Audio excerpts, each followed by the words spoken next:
தைப்பூசம் முருகனுக்கு கடைசி 6 நாள் இந்த ஒரே ஒரு விரதம் மட்டும் இருந்தால் போதும்.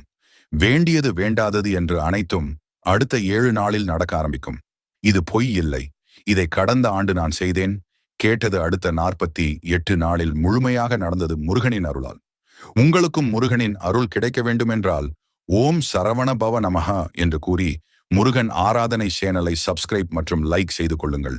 48 நாள் சாப்பிடாமல் விரதம் இருக்கும் விரதத்தை விட 6 மடங்கு சக்தி வாய்ந்த விரதம் இந்த கடைசி 6 நாளில் இந்த ஒரு விரதம் இருப்பது. இந்த விரதத்தை அனைவராலும் இருக்க முடியாது. முருகனின் முழு அருள் இருப்பவர்களால் மட்டுமே இந்த விரதத்தை கடைபிடிக்க முடியும். இந்த விரதத்தை ஜனவரி 26ஆம் தேதி ஆரம்பிக்கலாம்.